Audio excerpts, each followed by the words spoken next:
Nggak lama lagi kita mau lebaran nih. Kali ini aku mau masak sayur ketupat menggunakan pepaya dan kacang panjang.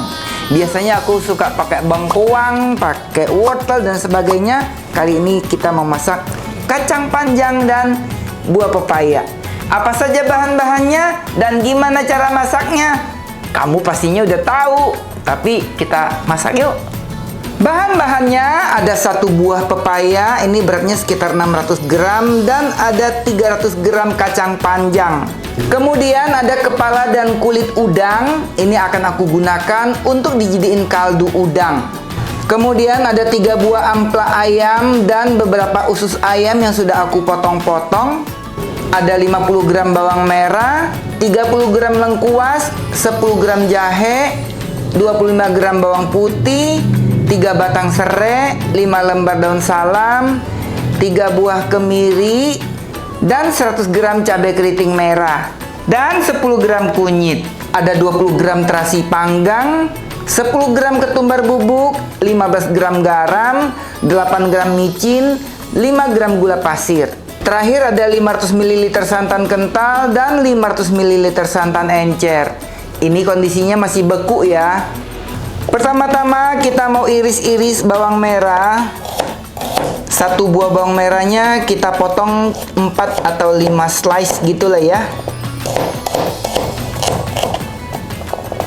Selanjutnya kita mau iris-iris bawang putih juga. Kita pisahkan dulu aja bumbu-bumbu ini supaya nanti pada waktu menumis kita nggak kebingungan.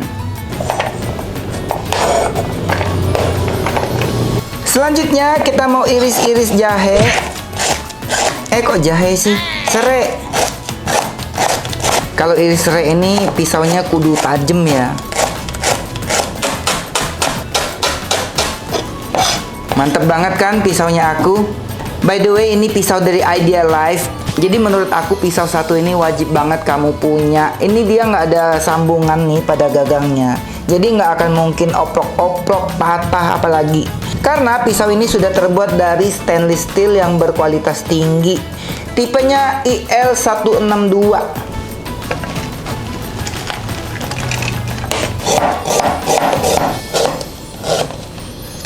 Kita gabungkan lengkuas dengan serai sebelah-sebelahan.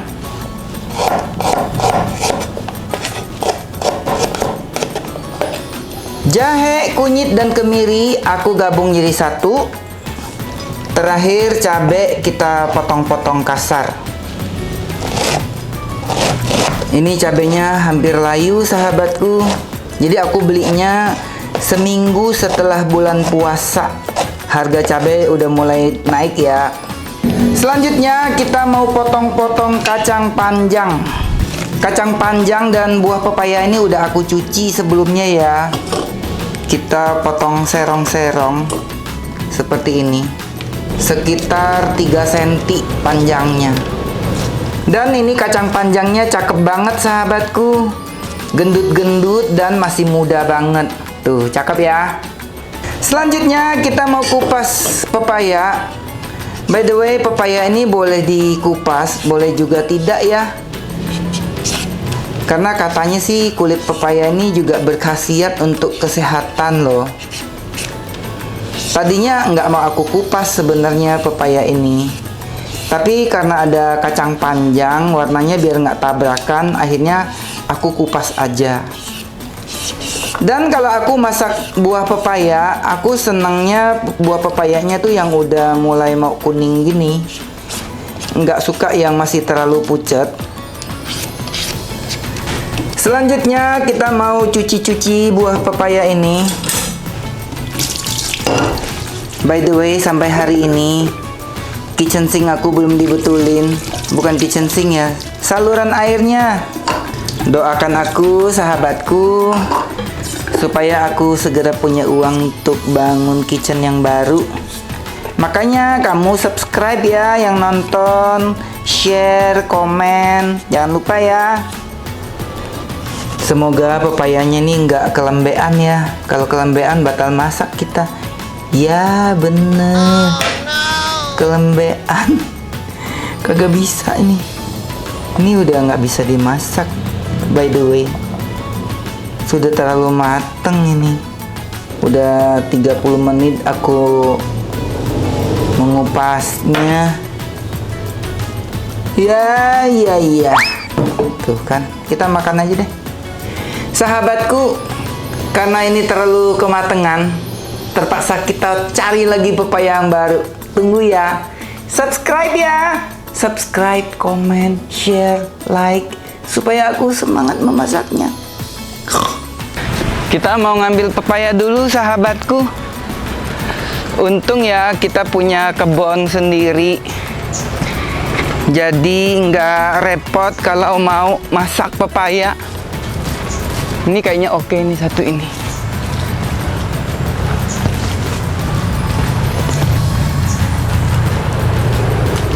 Ini aja kayaknya. Mana ya? Ini deh. Ini kayaknya asik.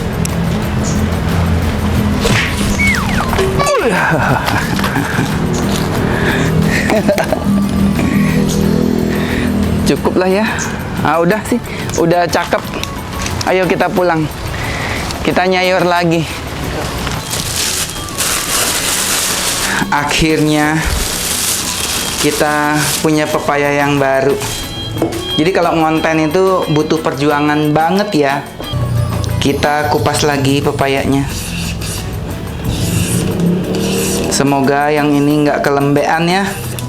Wah, pas, dia nggak terlalu kuning. Tuh ya, ciri-cirinya dia udah menuju tua, sudah mulai ada kuning-kuningnya dia. Kalau di Bangka bilangnya ini pepaya mulai menguning. Ini bekas aku sodok tadi pakai pipa peralon ya. Tuh. Kita bersihkan dulu. Kita cuci-cuci lagi buah pepayanya.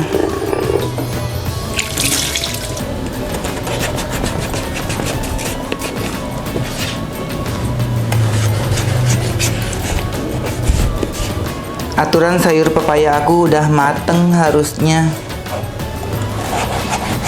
Nah, ini namanya menguji kesabaran banget kan, sahabatku. Kalau tidak sabar, kita tidak jadi makan sayur pepaya.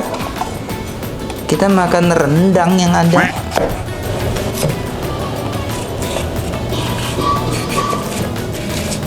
Nah, ini cakep nih, sedang. Yang tadi udah nggak bisa di sayur. Kita bersihkan biji dan serabut di dalamnya ya. Kok serabut sih ini? Apa sih namanya? Ya begitulah kira-kira ya. Tuh, sampai bersih kayak gini. Kita akan lakukan sampai semuanya selesai.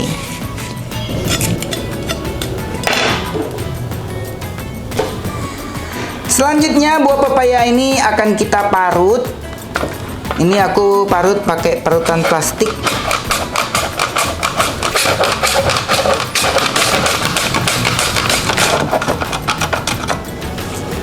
Sudah selesai kita memarut buah pepayanya.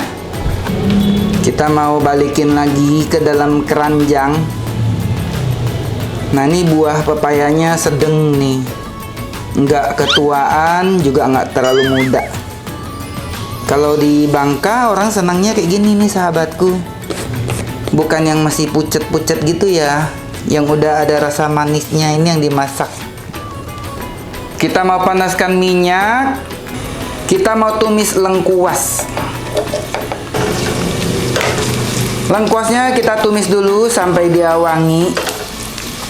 Karena lengkuas ini kan dia lebih tebal ya, lebih keras.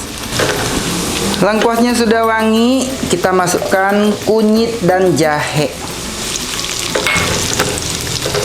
Selanjutnya kita masukkan bawang merah. Kita tumis bawang merahnya sampai wangi, tapi jangan sampai terlalu gosong ya. Bawang merahnya sudah harum, kita masukkan bawang putih dan serai. Daun salam kita masukkan juga.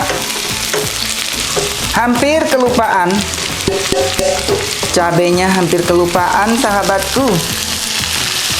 Ceritanya kenapa aku tumis bumbunya dengan cara seperti ini, supaya nanti di masakannya itu enggak kebanyakan minyak.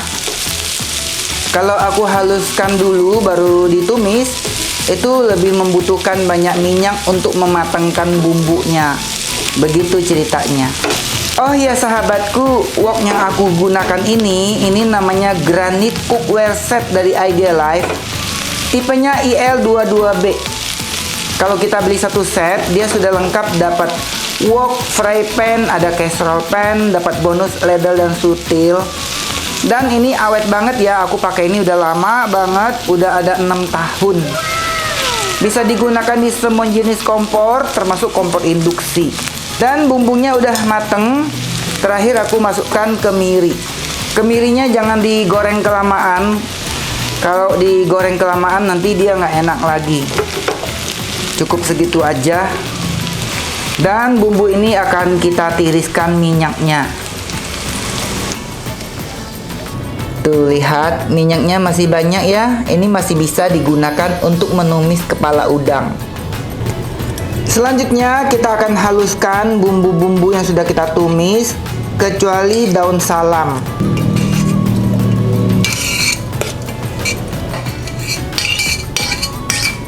Terasinya kita masukkan, akan kita haluskan sekali lagi. Walaupun terasi ini pada dasarnya sudah halus ya, sudah aku tumbuk sebelumnya. Pakaiin sedikit air. Dan bumbu ini akan aku haluskan menggunakan hand blender dari Idealife.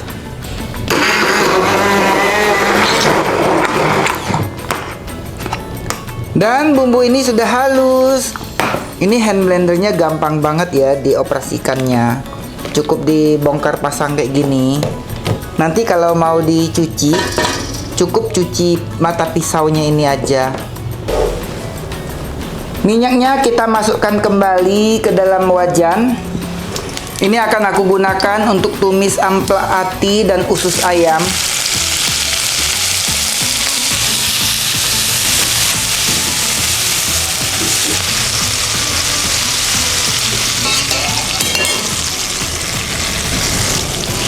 Ampela ayam dan usus ayamnya kita sisihkan dulu.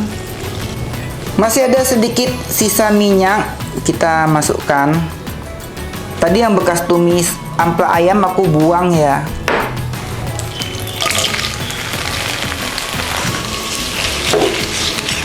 Kita tumis sampai kepala udangnya harum, sampai dia caramelize. Ini penting banget ya. Jangan langsung diceburin air, nanti bakal amis kuah kaldunya. Jadi banyak orang aku lihat kalau dia bikin kaldu udang, udangnya ini nggak ditumis, dia langsung aja. Menurut aku itu kurang tepat. Kalau aku wajib banget ditumis sampai dia keluar sarinya kayak gini. Kuah kaldu udangnya dijamin nggak amis. Dia wangi sari udangnya. Dan kepala udang ini sudah bebas dari kotorannya ya. Nah, kalau ditumis seperti ini, dia jadinya harum sahabatku. Barulah kita masukkan air. Tuh, warna kaldunya langsung terlihat bagus ya sahabatku. Langsung kayak kuah tom yum. Kuah udang ini bisa banget ya dijadiin kuah tom yum, masak sayur asem, atau mau bikin seblak. Ini mantep banget. Jadi kalau punya kepala udang jangan dibuang, bisa dijadiin kuah kaldu udang. Kuah kaldunya sudah mendidih, kita matikan api kompornya dan ini akan kita saring.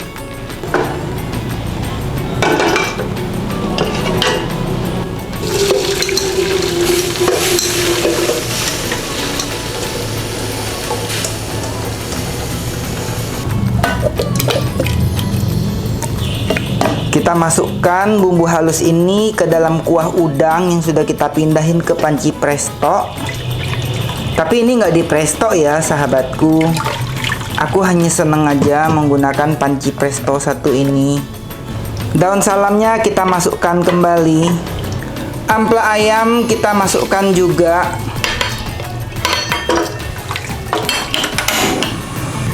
Ketumbar bubuk kita masukkan, kasih garam, kita aduk-aduk sampai kuahnya mendidih. Kuahnya sudah mendidih, kita masukkan kacang panjangnya.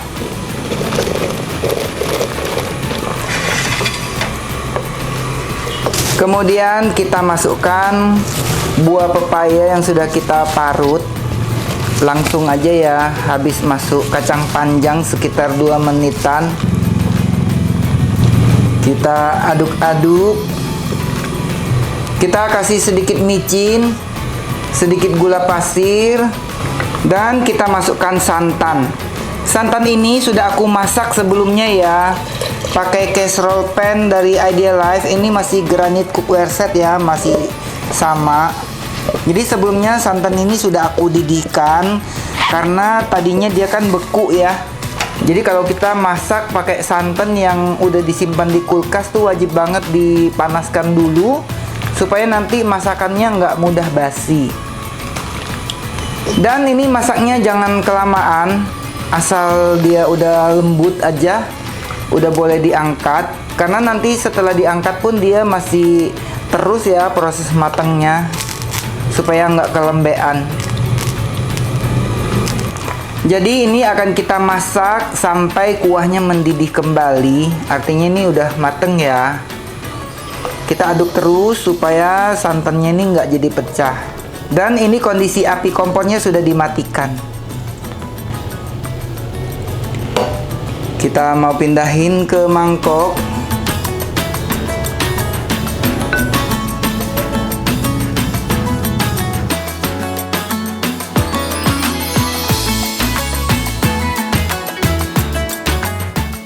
Selanjutnya kita mau potong-potong ketupat. Kita mau sajikan dengan sayur yang baru kita masak. By the way, ini ketupatnya aku bikin sendiri ya.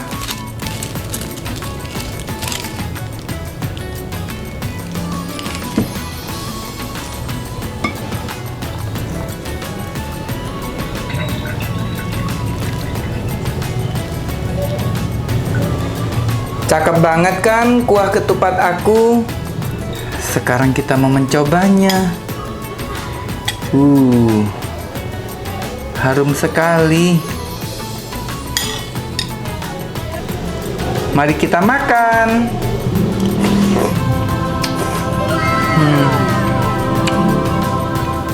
Enak banget. Ketupatnya lembut, sayurnya enak.